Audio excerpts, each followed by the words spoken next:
Right, hello everyone. I'm Richard Jackson. I am the head of statistics for the cancer division of the Liverpool Clinical Trials Centre, and it's my job really on a daily basis to design, run and analyse cancer clinical trials. And I'm here today to try and talk to you about understanding the statistical principles involved with cancer clinical trials, giving some guidance on the endpoints and also some guidance on how to interpret statistical evidence that you'll get from trials data and from other sources, to try and help you understand how to relate what the stats say into clinical practice. So to kind of achieve that, I'm going to be talking firstly about the considerations from a stats point of view of how we design cancer clinical trials, and very briefly about how the design of cancer clinical trials is changing. And then after that, I'm going to talk a little bit about how we interpret the statistical evidence we get. Just to say, I'm not going to talk at any point about how we do statistical tests or how we do sample size calculations or really anything to do with data. It's not a talk to kind of teach you anything about how to do statistics. It's more about understanding the underlying principles which go into what we do. So to kick off, when designing a cancer clinical trial, it's never an easy job. There's not a one-size-fits-all, but there is a kind of a step-by-step process which we kind of go through as statisticians when we're talking to oncologists or surgeons or any clinician really when talking about cancer clinical trials. And to go through that, I'm going to go through the points of firstly talking about the phases and the purpose of a cancer clinical trial, which will hopefully be familiar to some of you. And then secondly, I'm going to dwell a little bit on bias, because really that's the key point as a statistician. That's the thing we're most concerned about when designing a clinical trial. It's not to do with how many patients or what power a study has or even what analysis will perform. It's all about eliminating and reducing bias. And then lastly, and especially in the cancer context, I'm going to talk about how we choose an endpoint and hopefully impress on how each of these kind of different areas are not independent. They all interlink with each other, and trial design, when it's done well, should all kind of fit together like a jigsaw in the end. So moving on, phases of drug development or phases of clinical trials, and I'm sure a lot of this is familiar to some of you. We have three main phases that we really handle with when we're doing cancer clinical trials: phase 1, 2, and 3. And phase 1 are really very small trials where we're more interested in safety. So in the idea of a new drug, a new experimental chemotherapy or immunotherapy, we want to know initially, can we give it to people in a safe manner? These trials are often small, often carried out in healthy volunteers as opposed to anyone with cancer. Very popular amongst students who need a little bit of extra cash during their studies. So, and the idea here is really, can we give the drug safely? So the basic design will follow a principle where we start off with a very low dose and we'll give it to maybe 2 or 3 patients, and then we'll watch them very closely, watch them for any reactions they have, any side effects, and just watch how the drug reacts within the body. If we're happy with how that's happening, we'll up the dose and then we'll give it to another 3 patients. And we just kind of follow on in this vein until we've reached a dose which we're happy we can safely give to patients. But at this point, we're not interested at all in whether it works, not interested in efficacy. It's all about safety. Moving on to phase 2, this is where we're after the initial evidence of activity. We're asking, can it work? They are traditionally single-arm studies, but more towards modern day, more the last 10, 15 years, they have become almost predominantly randomized, because we really do need a comparator to say whether or not something's working. We will be looking at efficacy as opposed to just safety. So we'll be looking at things like OS, PFS, and response rate. And the idea here is not to demonstrate beyond all doubt that it does work, but just to try and get what we call a signal of activity. If we get that signal, then we move on to the phase 3. And the phase 3 studies are big, large. They will take a long time to run and they'll cost a lot of money. At a minimum, they're about 300. Most of our phase 3 studies are kind of in the 500 to 700 patients. Our biggest is around about 1,000. They take anything from 4 years to 8 years to recruit. And when you add on the extra time to set up a study and then to close it out and analyze it at the end, you can be talking about a decade to run a phase 3 study. And once a phase 3 study is run, is complete, you would hope in a successful trial that you are going to change practice. That is the aim of a phase 3 study. We want to prove that some things work. So that's the phases, which hopefully a lot of you are familiar with. Moving on to the purpose, and here I'm going to talk about the difference between explanatory or pragmatic clinical trials, because these are two types of routes that we would go through when we design the clinical trial, and this decision will have a big impact on how we design a study and also how you would interpret a study once it's reported. So an explanatory study, it says, does the intervention work in people who receive it?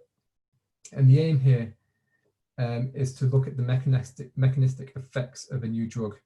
And typically they're very popular with pharmaceutical companies. And what happens is we target populations who we think are most likely to benefit to receive the new therapy.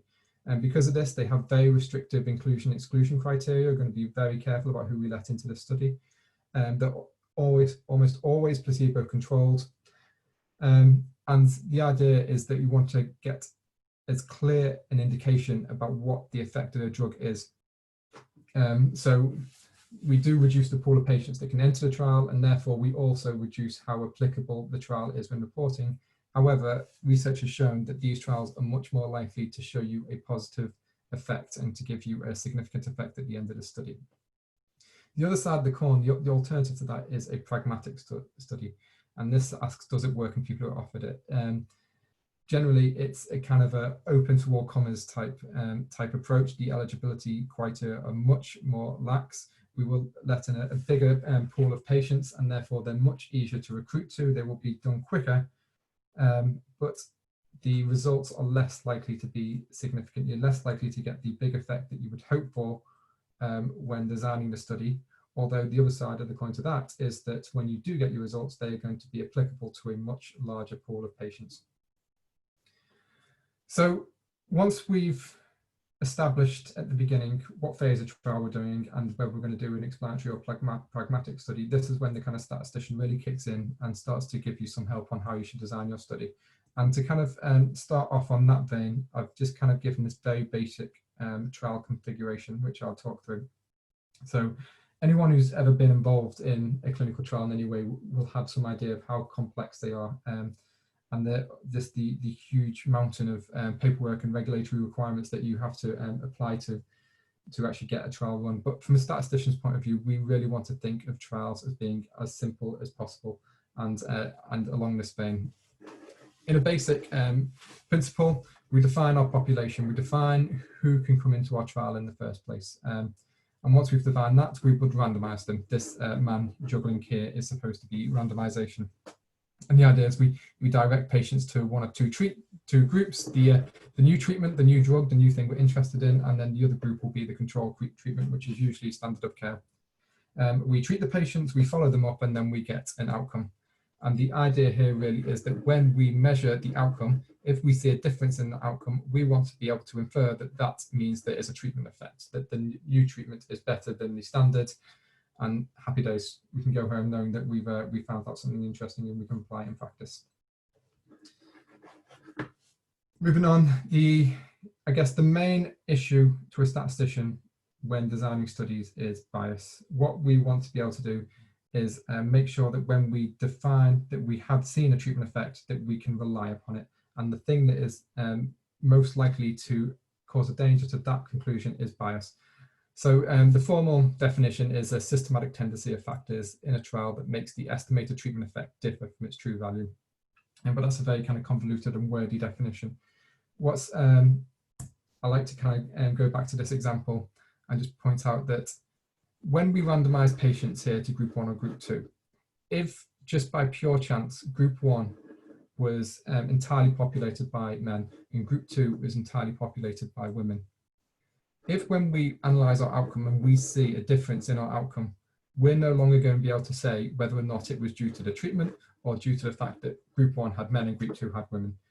It's what we refer to in statistics as a confounding effect. It's something getting in the way of what's interesting, but it would be a disaster if that actually happened in a clinical trial.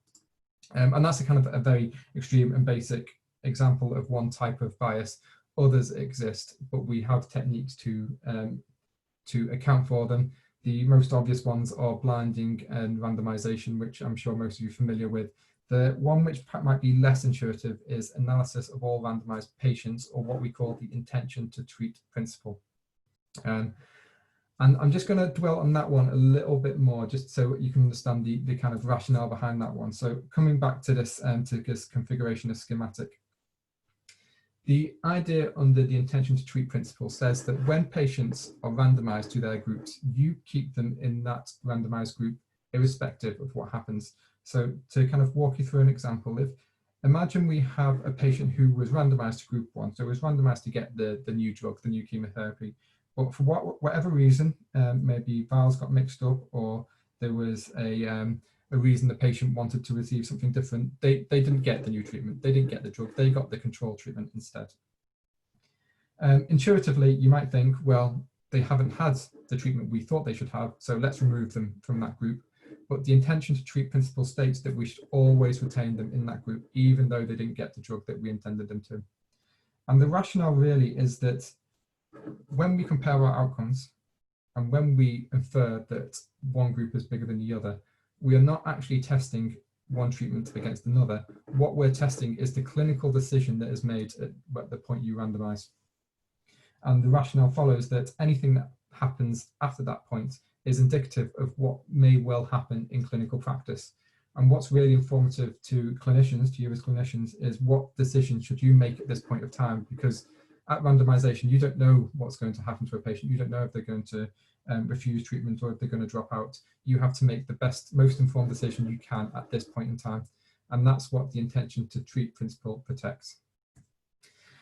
Lastly, I'd say the other important approach we have to making sure bias is eradicated or minimized is to have a very detailed protocol and statistical analysis plan. And this is really just lays out how we're going to treat patients, what data we're going to collect, what their patient schedules are going to be, when they're going to have scans, what data we're going to collect on the CRFs, how that data is going to be handled, and how we're going to analyze it at the end. And it's very important to the regulator and to us that all these things are laid out before a patient enters the study.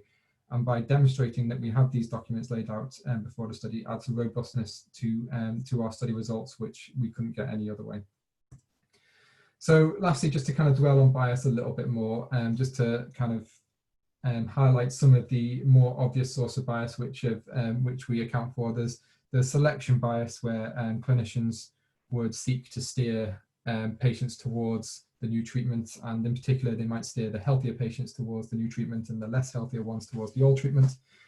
We get around this by having randomization and taking that decision entirely away from the clinician.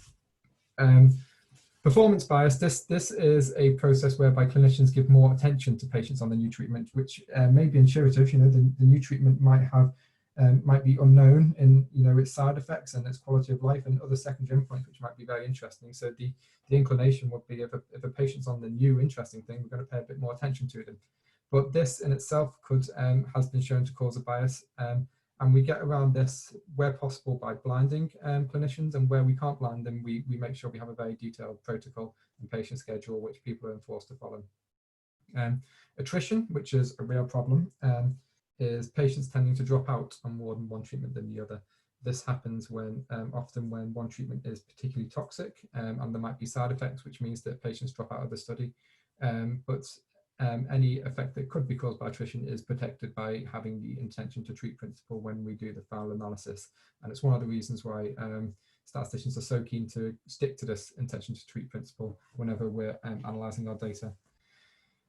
And the last one is detection bias, which is still a problem and is still an issue in clinical trial design. And this is about outcomes being more easily observed in one arm. This happens when we have outcomes such as progression-free survival, and if disease progression is identified by a scan or needs to be confirmed by a scan, then you will sometimes have it that the frequency of scans might be more frequent in the experimental arm than it is in the control arm. If the control arm follows standard practice, and the standard practice is that scans happen every 6 months, but you decide on the experimental arm you want your scans to happen every 3 months instead, then that would cause a bias and it would make the experimental arm and the treatment effect differ from what it should be. Again, we protect against this by making sure we have a defined protocol and a defined patient schedule, and we make sure that the patient schedule is identical in both treatment groups. So really, they're the main points I really want to cover when talking about the things that the statistician will think about when we're designing a clinical trial. But the other kind of big thing that we need to resolve is exactly what our outcome is going to be. What are we going to measure to demonstrate whether or not a treatment effect is present? And obviously, it's a very important issue because it will have a direct implication on how we interpret the study at the end and whether or not it's a success or failure. So early phase clinical trials, early phase 1 studies and some early phase 2 studies will often use things like biomarkers and change in things like Ki67 in breast cancer to see whether or not that there's the activity in the tumor or in the body that we're expecting to see by giving a drug.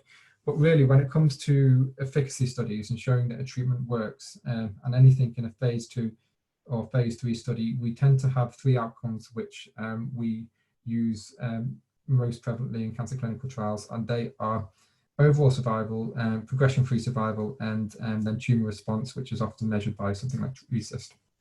So I'm going to take you through each one of these and kind of go over the pros and cons and understand why we might make a decision to choose one over the other. So overall survival, it's the statistician's favorite outcome because it's what we refer to as a hard endpoint. It's very easy to measure and it's very easy to verify, and it's not what we would think of being susceptible to any source of bias or subjectivity. We make the assumption that patients aren't going to unduly change their death date just to mess with our clinical trial. And really, from a clinical point of view as well, when we're designing cancer clinical trials and we're looking at drugs, the main question of interest usually is will this make patients live a bit longer? Which is not a question, something that's serviced by either PFS or OM or looking at response rates.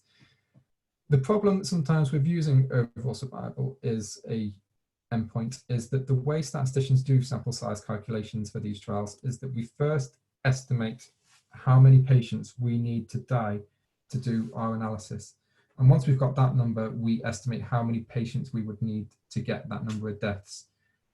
If it's a disease with a particularly good prognosis or a moderate prognosis in some case, the length of time required to get the number of patients could be huge. And when it's a long trial, it's going to be an expensive trial, and quite quickly overall survival can become an endpoint which is just not feasible to use in many situations. And so when we can't use overall survival, we tend to look to other things, notably progression-free survival and sometimes response rates. So progression-free survival, and when I talk about progression-free survival, there are other endpoints similar, things like disease-free survival, recurrence-free survival, and even things like time to treatment failure.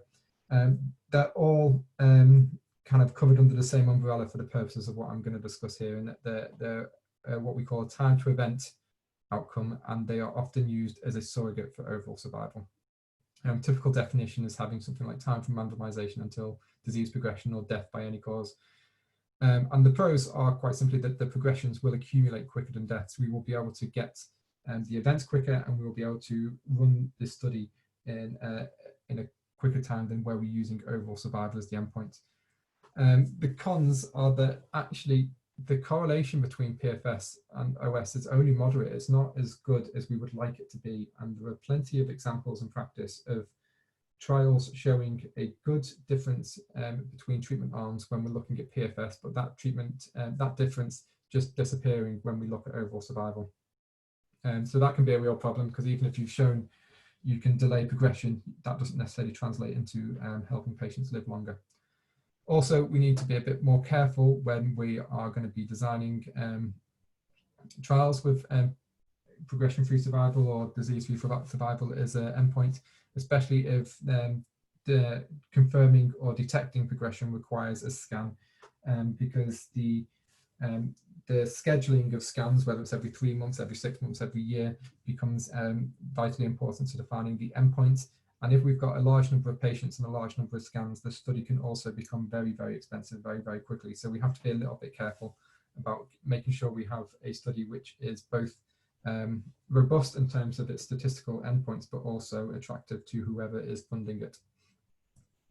Lastly, moving on, we've got overall response. So using RESIST, we can have responses such as complete response, overall response, and disease control. We can derive all of these responses from the same data effectively. And the choice of whether it's complete response or overall response is often a statistical one, and which will give us the most sensitivity and the best sample size calculation. The pros are that it's effectively a quick measure to assess efficacy. And we can also control when it's measured. So by that, I mean, with progression-free survival and overall survival, there's a slightly open-ended nature to them as endpoints. We define how many patients we need, but once we've recruited them, we effectively have to sit and wait for the progressions or the deaths to occur to be able to do our analysis. If we have response measured using RESIST, we can define the endpoint to be measured at 3 months, and then we know exactly how long the study is going to take. The cons are the correlation between RESIST and OS is even poorer than PFS and OS, and this occurs in both directions. And by that, I mean that intuitively, you might think that if you see a big difference in the overall response rate, that might disappear when you look at overall survival. And that does happen, but we've also seen the opposite occur. And this happened to us at the trials unit earlier this year when we were assessing a study, and that it was a study, phase 2 study, with the primary endpoint of the complete response rate. And when we looked at the primary analysis, the complete response rate was, I think it was 25% in both arms. It couldn't have been more similar if we tried. It was, to all intents and purposes, at first glance, it was a completely negative study.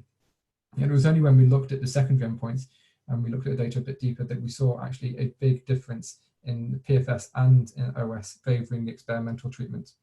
But that's not what the study was designed on. But it's just to say that the correlation goes in both directions. And then lastly, just to kind of give you a bit of an overview, just to remind you, a trial design, there is no one size fits all. Really the challenge when the statistician and the oncologist sit down to carry out a study design is to understand the limitations that are present, and they might be in the underlying disease, at the treatment that is being delivered, or the cost of that, and the resources that you have available, and then just making informed choices of those. And it's the statistician's role to help you understand the consequences of these choices. So if you're going to use an endpoint such as overall response, just to understand that that might have an issue when it comes to correlating with overall survival. If you're going to choose progression-free survival, to make you understand that you might need to consider things like the assessment of scans and how that's going to affect the study design. And really the statistician's aim is not to get as big a sample size as possible. It's to make sure that whatever estimate you do get from the study is free of any source of systematic bias and can be relied upon when we report the study. So I have gone over quickly the principles underlying trial designs and the things the statisticians think about. I just want to talk very quickly before I move on to interpreting statistics about how cancer clinical trials are changing. When I gave that schematic of a trial design at the beginning, it kind of gave a very simple A versus B study design, what we call a randomized parallel control trial. And really that's a kind of a historic way of looking at trial design. And in cancer in particular, the way trials are being designed and the way trials are being run is changing. So we had this directive from CRUK a few years back when at the unit we were looking for investment, that the CRUK statement of intent was to grow investment in innovative, cost-effective trial designs that can be supported by strategic long-term investments and trial platforms. And what they were really saying here is they were looking for what we call either adaptive designs or protocol-based designs. And that's what I'm going to walk you through very quickly. So an adaptive design is a design that allows modification to the trial and or statistical procedures of the trial after its initiation without undermining its validity and integrity. Basically, all that means is an adaptive study is a study where we can change things as the study is going on. Historically, we would just set trials running, let the patients accrue, wait to the end, and then look at the data. But more and more, we're getting towards this idea that no, we want to be changing things as we go. As we're accumulating information, as we're accumulating evidence, we want to be able to feed that information back into the trial design and try and improve it, to try and make it more efficient, more likely to find effective treatments, and to do this quicker without exposing treatments to a potentially harmful course. So there are lots of different approaches to adaptive design. In a phase 1 setting, there's adaptive dose finding studies, and these have been around for quite a long time and fairly well established. But in the kind of later phase, which I guess we're more interested in, is things like adaptive randomization, where we might start off on a kind of a one-to-one basis, but then direct patients towards whatever treatment seems to be winning. The sample size re-estimation, where we would effectively collect the information halfway through a study and then see if we can either reduce the sample size or increase it if we need to. Drop the loser or MAMS design. So now we're kind of getting into the idea where instead of just looking at one treatment at a time, we might look at a whole selection of treatments and set them off at the same time, and then drop the ones which aren't doing so well. And MAMS designs are a kind of a variant on that. Biomarker adaptive design. So this is the idea where we have enriched designs, patients getting targeted towards the treatment we think is going to work towards them. And the idea here is that as we find biomarkers, as we find profiles in either genetics or the blood that we think are going to make patients more susceptible towards one type of treatment, we try and sort out a study design which makes sure the patients get that treatment. And then lastly, we've got seamless phase 2 design. So instead of thinking of a phase 2 and a phase 3 as a separate study, we kind of put them together, and we effectively make a study efficient by chopping out the 2 or 3 years it would take to report on one study and then set a second one up. So this is a kind of a very kind of simple overview of what CR UK were hoping an adaptive design might look like, and the kind of trial designs which we're starting to move towards. So we start off here, whereas instead of a one-on-one treatment like we've had previously, we would have maybe up to 4 different active treatments, and comparing that against a placebo or a standard of care. As the study goes on, we collect our data and we start to look at the response of patients, and again that might be measured by RECIST, or it might be overall survival or progression-free survival. But as we get information to say what's happening in our study, we start to adapt the randomization. We start to put more patients towards the treatment which we think is doing well, which is the second treatment in this case. In this very kind of fictional world here, the first and the fourth treatments aren't doing so well, and as we move through the study, effectively we drop them because we've given up on them being as good as the placebo. And eventually, in the end, we do end up with a 1 versus 1, a kind of a very standard phase 3. But overall, if we wanted to assess all 4 of these treatments in the standard way, we would have to carry out 4 different trials, and carrying out one trial after the other would be a very time-consuming, very costly way to do it. Whereas this way is seen as being more efficient and more active. And that's the hope. So that's adaptive designs. The other thing that CR UK are looking for, and the other way that cancer trial trains, is to think of what we call protocol-based designs. And there's 2 types of protocol-based designs which are dominating really. And one is the umbrella type design, and the second is the basket design. And the rationale here really is that more and more it's being accepted in trial design that cancer can no longer be regarded as one disease, but is more being regarded as a collection of rare diseases, and that with the growth of personalized and stratified medicine, we're kind of accepting that a treatment which might suit one patient might not suit another patient, or could even be harmful. And the idea between these platform studies really is to have a protocol which has a number of small trials embedded within it. So an umbrella is an example of this, an umbrella trial. And this is a group of 2 or more enrichment designs, and it's focused on multiple therapies for a single tumor group. So the idea is this is your patient population here. Everyone with a circle has pancreatic cancer, but there's obviously different types of pancreatic cancer, and that might be identified by staging, or it might be identified by particular markers. And then the idea is that you target these patients towards a drug or a trial that is fit for those.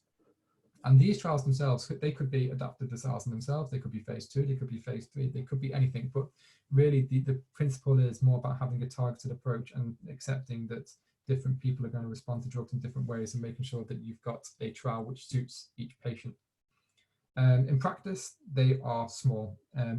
They're not phase 3. They're usually early phase 2 designs, because we're cutting down the number of available patients we can look at any given point in time.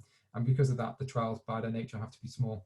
But on the other side, we tend to be looking for very, very big effects, so it doesn't cause any statistical problems by having small trials in this case. And the other type of platform-based design is a basket study. And these are very popular with pharmaceutical companies at the moment. And the idea is that drugs typically are, especially targeted or immunotherapies, will be based upon a certain characteristic that a patient or a tumor has.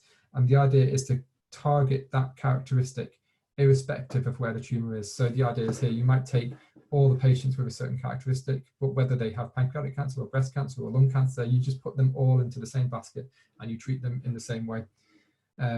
So in the other respects, they're very similar to umbrella trials, but instead of targeting a particular disease, you're targeting a particular characteristic of a tumor. And that's really all I'm going to say about adaptive designs. I don't want to go on too long, because I want to move on to how you would interpret stats in a clinical trial. But yeah, just to say that adaptive designs, the idea is that we want to be carrying out research faster, cheaper, and which is more ethically appealing. And just to labour that the kind of phase 3 A versus B are becoming less and less prevalent, and they are being replaced by these types of designs, as we kind of recognise that the one drug that works for one patient might not work for another patient, and kind of viewing the disease overall is not always the best way to do it. They are methodologically complex, and they are going to need a special form of expertise, but for a large part that is the statistician's problem, so you don't need to worry about it. What is often more of a problem is that these trials are by their nature open-ended. With a standard trial design, you can be very accurate about how long you think a trial is going to take and how long it's going to cost, and you can present that to the funder. With adaptive designs, you actually don't know what's going to happen in a study. You don't know what adaptations you're going to make halfway through, and because of that, you don't know how many patients you're going to get and how long it's going to take, which is a harder sell when you're asking for someone to pay for it.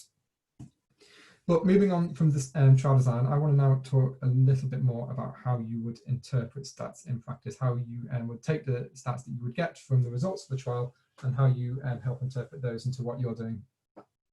And really, when it comes to interpreting statistics in practice, we are talking mainly about p-values and confidence intervals, but I also want to talk about levels of evidence before moving on to a couple of examples which will help understand these.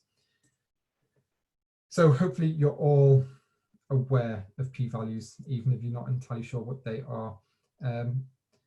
This is the point where I always say kind of statistics is a very, very logical discipline, and it's very painfully logical at times, but it's not always intuitive. And I think when we're talking about p-values and confidence intervals, that is often where a lot of the kind of Marmite's feel about statistics comes from, because they're not always an intuitive thing to follow.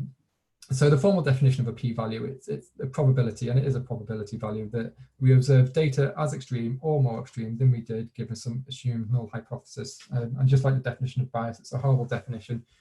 In a less formal sense, it's a statement of probability. And when we collect data, like we will in a clinical trial, and we observe a difference between treatment effects, like we hope we will, we simply ask, is that difference, is it something that could have been observed by chance? And what's the probability we observe that difference by chance? And we want that probability to be small. We want it to be really small, because if that probability gets small enough, we can say the data didn't occur by chance, it occurred because there's a treatment effect. There's something causally going on, something quantitative, which we can measure, which shows that one treatment is better than another. And that's why we want the p-value to be as small as possible. There are conventions about how small a p-value should be before we can determine significance. P less than 0.05 you may be all familiar with, and it is sometimes used as the kind of be-all end-all in terms of 0.51 is failure and 0.49 is success, but it really shouldn't be interpreted like that. It is a probability measure, it's a continuous measure, and there is no difference in reality between 0.051 and 0.049. And just to kind of say that statisticians take no ownership whatsoever over these levels.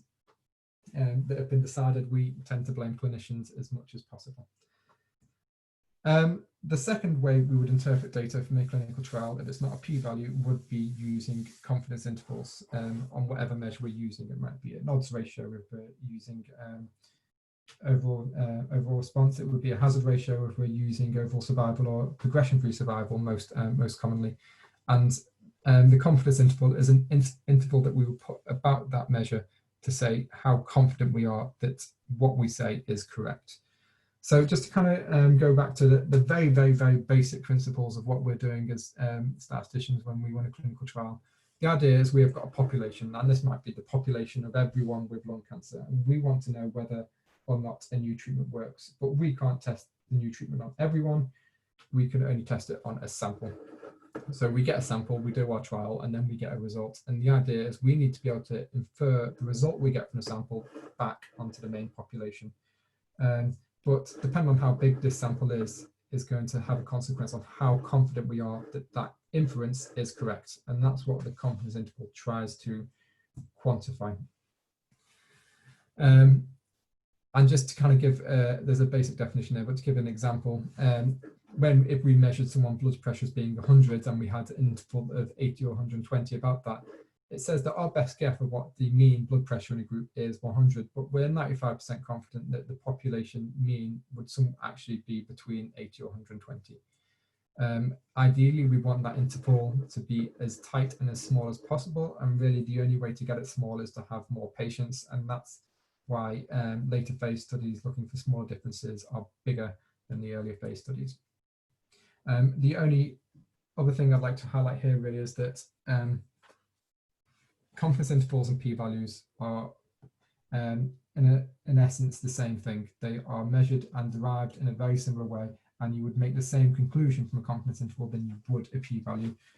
We tend to prefer confidence intervals because we think you get more information from them. You get an estimate and an interval as opposed to just a probability statement. So they can be used interchangeably, but you would normally see both of them reported together. And when you're interpreting stats in any paper, you should always make sure that whatever estimate you do see is always given with a confidence interval. So they're the main ways we would infer results, and I'll kind of come back to an example shortly just to kind of highlight those points. But what I also want to talk about is levels of evidence, because this really needs to kind of go hand in hand when you're interpreting stats from a paper or from a trial report with what you're looking at and how you would use that information to inform what you do in practice. So levels of evidence. Level 1 would be evidence from a systematic review of a meta-analysis of all RCTs. Level 2 is what we would hopefully aim to provide you with a well-designed phase 3 randomized control trial, often referred to as the gold standard. Level 1 then is getting a lot of these things, putting them together and performing an analysis which gives you an even higher grade of evidence. And then moving down the list, you can see the evidence, the levels of evidence go down. So level 3 is evidence obtained from well-designed controlled trials, but without randomization. So that might be an early phase 2. And then as we go down, we're starting to get away from randomized trials altogether until we get to the very bottom, which is evidence from opinion or authorities. So just to kind of bear these in mind as we go through the examples, I'm going to take you through 2 examples now, both from papers that have been reported from the Liverpool Clinical Trial Centre over the past 5 years or so. And the first is from SPAC4, which was a phase 3 randomized controlled trial in pancreatic cancer. It was comparing 2 types of adjuvant therapy and the standard of care, which at the time was gemcitabine, and then the new thing, which is gemcitabine plus capecitabine. And this is the results as reported in the Lancet. And really what I want to highlight here is when you report a randomized phase 3 study, there are certain things which you have to make sure that you are made very clear when you're reporting the study, and it all aids towards how you would interpret the results at the end of it. So when these are all quotes I've taken out of the manuscript, so we can clearly see what the design is. We can see it's phase 3, 2 group open label, which means that there was no blinding, and multi-center. I think there was 100 centers in the end. We're very clear about how we randomize patients and how we mask them and who did it and who was allowed to do it. The procedures are, so we put details in about how often patients were followed up. We're very clear about what the outcome of the study was. In this case, it was overall survival, and we state here how we measured it. And from a statistical point of view, we state what hazard ratio we were interested in, and also what level of evidence that we were required to determine statistical significance. We also stated in the paper what role the funding source had in the design of the study, which was none. And then I've also put this table here. And so why am I going through all this information? All this information really is to make you more confident when you're interpreting results in the paper that you can believe the results we give you. This, as I say, this is an example of a level 2 form of evidence. It's a well-conducted RCT. And when you have this table here, which looks at just the baseline demographics, which you should see in any reported thing of an RCT, what we're aiming to do here is look down to see whether or not the randomization did its job. We're looking to see whether or not we think any bias might have crept in by having any imbalance in things like gender or age or WHO status. If you actually look at this table in the manuscript, I think this table spans 2.5 pages because there were so many things we were worried about at baseline. And there's nothing in particular to cause any concern. The randomization did its job as you would expect it to in a very full study. But when I went back at the beginning and I talked about all the different sources of bias that we have when we're designing a study, when we're reporting on a study, we really need to make sure we can tick all those boxes to say that we have covered all the possible sources of bias that could have existed, and therefore you can believe the results that we're about to present. And here is effectively the main results of the study. The paper itself will obviously include things on secondary outcomes and further analyses of interest and subgroup analyses as such. But the main analysis, the primary endpoint, this thing that we can use to say whether or not the study was a success or not, is included in this information. So we have what we call a Kaplan-Meier plot. This shows overall survival measured from randomization for each treatment arm. Every time there's a little step on this figure is representative of a patient unfortunately dying. And we can see the two treatment groups. The blue is the gemcitabine and the red is the gemcitabine plus capecitabine. And we can see patients survived a little bit longer on the gemcitabine plus capecitabine. It gave us a hazard ratio of 0.82, which was greater than the 0.74 we were interested in. When we've got overall survival as an endpoint, the thing we're interested in is the hazard ratio, and that measures what's your chance of dying on each treatment arm. And because it's a ratio between the two treatment arms, a hazard ratio of 1 would indicate no difference whatsoever, and you would have two lines which kind of fit perfectly on top of each other. A hazard ratio of less than 1 suggests that the new thing is working. So the hazard ratio is pointing in the right direction. We've got a confidence interval of 0.68 to 0.98.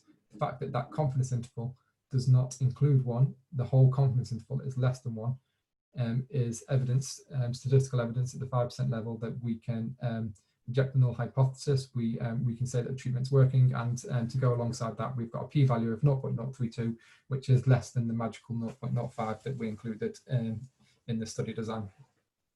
So the next example that I'm going to walk you through is coming from SPAC3. So an earlier iteration, again, it's pancreatic cancer. It's the same patient population, although it's an earlier trial.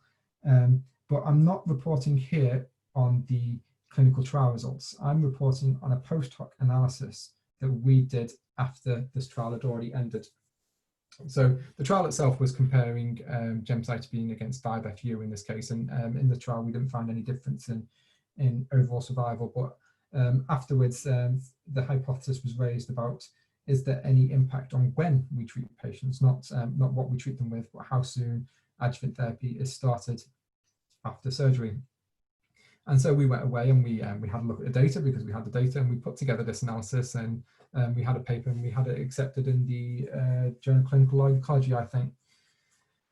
And the point I'd like to raise is that there isn't any section on study design in the paper, because it wasn't a design study, it was something that was post-hoc afterwards. There is, in the main question we're asking on when to deliver treatment, there's no randomization, there's no masking, and there's nothing really